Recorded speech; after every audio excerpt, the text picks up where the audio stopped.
Hi everyone, it's Beth Chapman from Starlinks Global. I wanted to give you a quick update on the latest US tariff changes affecting shipments from China and Hong Kong. There have been two important developments this month that retailers should be aware of.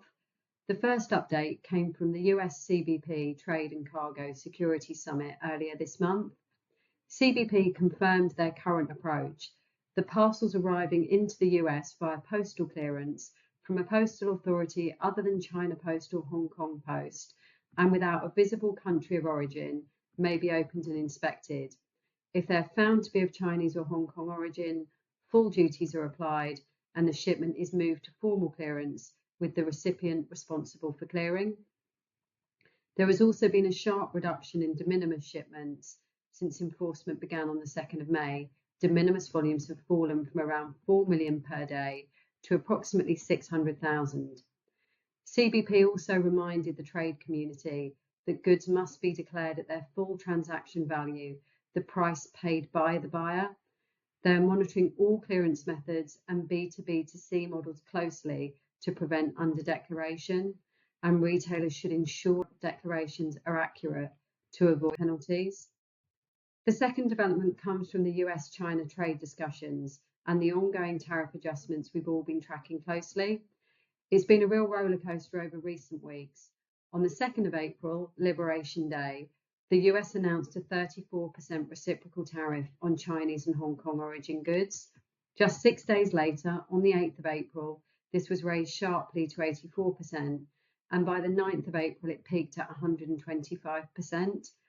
After further negotiations, both governments agreed to reduce the tariff back down to 10%, effective from the 14th of May. That reduction is only guaranteed for a 90-day period. If no agreement is reached, the tariff is scheduled to revert to 34% from August. It's important to emphasise that this only affects the reciprocal tariff. The additional 20% fentanyl tariffs, the existing Section 301 tariffs from 2018, and standard US duty rates remain in place. There has been no reinstatement of de minimis relief for Chinese and Hong Kong origin goods that was removed on the 2nd of May. So what does this mean in real terms for your shipments? As of the 14th of May, if you're shipping goods of Chinese or Hong Kong origin into the US, the combined tariffs look like this: a 10% reciprocal tariff, two 10% fentanyl tariffs applied earlier this year in February and March, the existing Section 301 tariff from 2018, plus the standard US duty rate.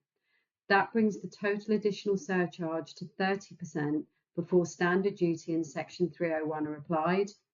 If no agreement is reached by August, the reciprocal tariff is scheduled to rise to 34%, which would take the tariff, including the reciprocal and fentanyl tariffs, to 54%, and that's again before any base duty rates or Section 301 tariffs are applied.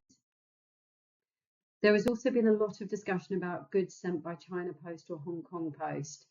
In this scenario, the airline carrier transporting the goods is responsible for collecting the duty and remitting it to CBP. That duty rate has reduced from 120% to 54%, or a flat fee of $100 from the 14th of May, and it is down to the airline carrier to determine the rate they will collect at.